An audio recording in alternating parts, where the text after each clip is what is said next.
Okay, welcome everybody. This is your teacher Julian Marin, and today we're going to be reviewing, providing the feedback of Martes de Prueba number 2 for ninth grade in this year 2025. Thank you very much for watching. We're going to start sharing so we can go straight to the test and evaluate what are those strategies that we could use in order to increase our possibilities of getting a perfect score. Okay, so let's start with the first thing we need to check is what kind of activities do we have, what kind of exercise we are solving. So over here, as regularly in Martes de Prueba, let's check. As you can see, as I mentioned, this is Martes de Prueba for 2. This up here is for ninth grade. And this is the English section, starting right here, right? It goes from questions 21 to 23, the first section right here. And then it looks like we have a different kind of exercise in questions 24 and 25. So we're going to start analyzing the type of exercise for 21, 22, and 23.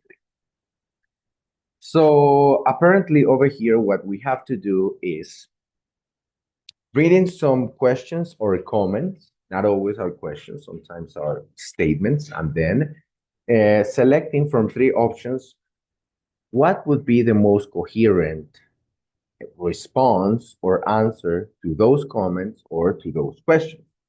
So let's start right here with 21. It says, sorry, let's go back. We use the marker right here. So let's see. There is no question mark, so this is just like a comment. Hey, Susanna, I didn't know you used to live in London. So what would be like a coherent response to this? Well, over here, we can evaluate what is the context and what is the most important thing. That is the most important thing. Evaluating, okay, what is the context in which this conversation is happening? So over here, we got informal. Hey, Susanna, very informal. So this could be a friend. I didn't know you used to live in London. Okay, so talking about Susanna's past time, right? Could be like early years or recent years. Let's see the options over here, A, B, and C. Now, A, yes, London city center is beautiful and very clean. So over here, even though we remain kind of in the same subject, talking about London, this response is not really connected, right, directly to the comment.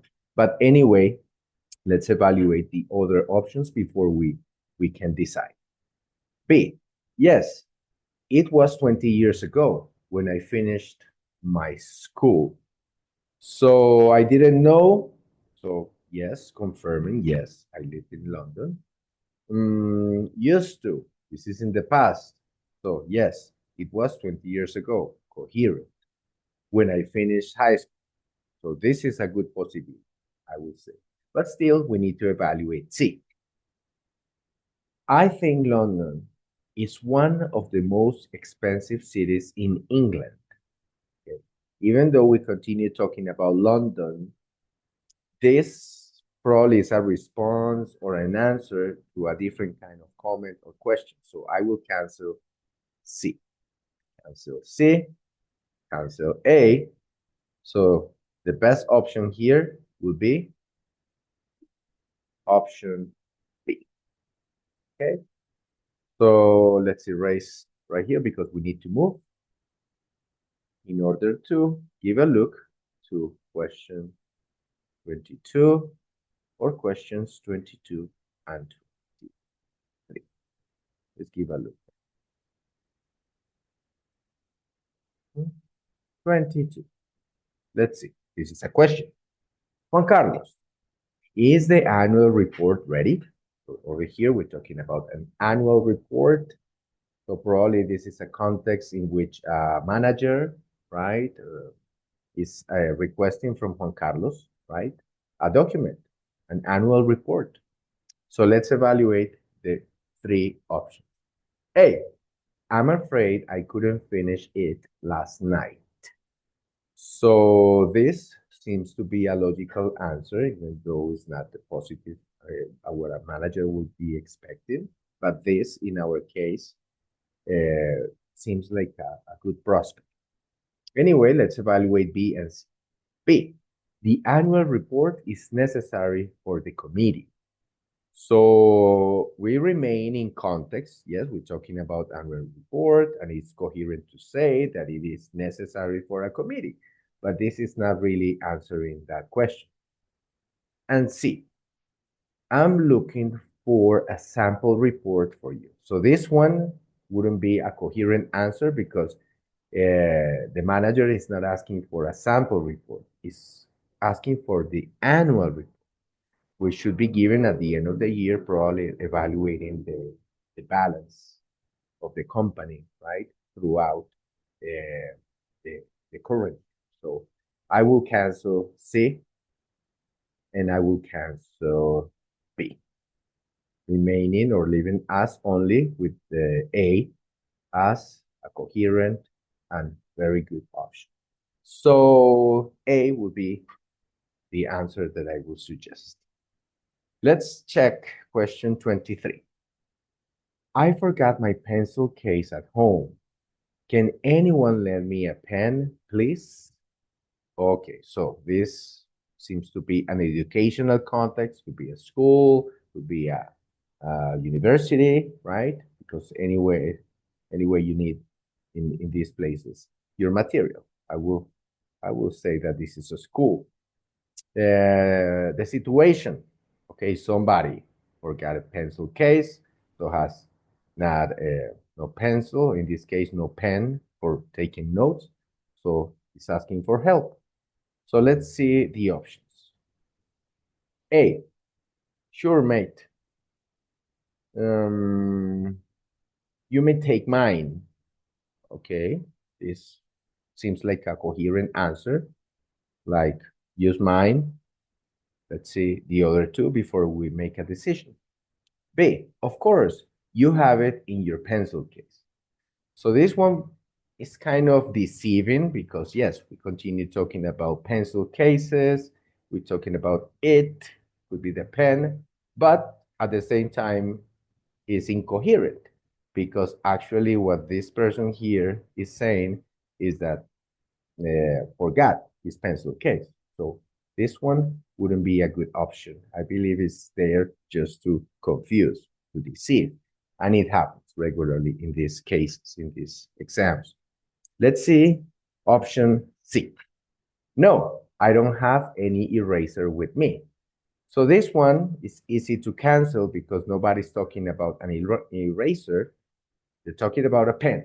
So we can cancel, in that case, we can cancel B and we can cancel C, leaving us with the only coherent answer or option that would be A. This is the one that I would suggest for question 20. So let's get rid of these drawings, these marks, so we can move the document. We can scroll down and we can give a look to options 24 and 25. This is a different kind of exercise, okay? In this exercise, what we need to do is to make a decision according to this signs that we see here in 24, this one here in the box, and this one here also. These are signs that you may find somewhere. So the context is, okay, according to the place, these signs will be given indications. So you need to connect the sign with one of the three options, explaining or suggesting where you should find these messages. Okay, so let's evaluate 24. What the sign says. The sign says, Caution. Hard hats required in this area. Okay. Hard hats Hard hats are essentially this protection, right? Helmets or hats that are used in construction settings, right? To, to avoid accidents, maybe objects falling and hitting you. So let's see the options. A, in a hospital restroom. In hospitals, in general, these hard hats are not required. Maybe in a hospital, you will be required for a mask, right? To prevent infections or becoming contaminated. So I believe A is not a good option.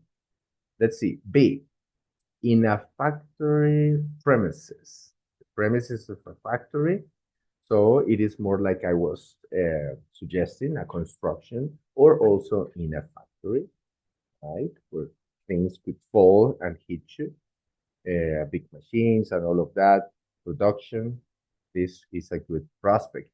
Let's evaluate option C before we make a decision. C, in a local supermarket. So, I mean, you go to any supermarket, it will not be required to use hard hats, okay? So this is not a good option either, leaving us only with B as the best option. Let's evaluate question 25. English only zone. Okay, this sounds like, okay, for me, educational setting. But let's evaluate the options to make a decision. A, in an international airport gate. Okay, so this could be deceiving because you may think, oh my God, yes, international airports. So English is the language of communication around the world, regardless of your language. But this is kind of harsh. I mean, if you don't speak English, that is not no limitation for traveling around the world. So it will be convenient if you speak English, but it's not mandatory, right? So this is not a good option, right? Not even in the United States. I mean, you're welcome as a tourist if you have your visa. It will be very nice if you speak English, but if you don't, this is not going to be like a problem, right? Especially not for entry.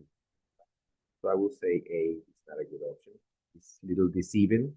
And it, again, this is something that can happen, happens intentionally to distract you, to confuse you, and probably to confirm also your level of English and your level of understanding, not only of the language, but also the context. Sorry. Let's see. Option B. In a Spanish literature contest. So this is totally incoherent. This option I will cancel right away, not even looking at C because it makes no sense. I mean, in a Spanish literature context, you will not be required to speak only English. So it's crazy. So let's see the final option right here, C. In a language academy facility. Okay, this is more like I was suggesting, an educational setting where people are invited to use the target language. Of course, in this case, would be English. So what is it that you do in a language academy, right? In the facilities of a language academy. Regularly, people go into these places to reinforce their abilities in a given language. In this case, of course, we will be talking about English. The answer will be C. Okay, so with this, we are finishing the review for today. Martes de Prueba number 2, ninth grade. Thank you very much for watching. Thank you very much for visiting the site. The invitation remains, please, click on like, subscribe to the channel, and also share, okay? Promote the channel so other people can benefit from these reflections, from this feedback. Thank you very much. See you in a future occasion.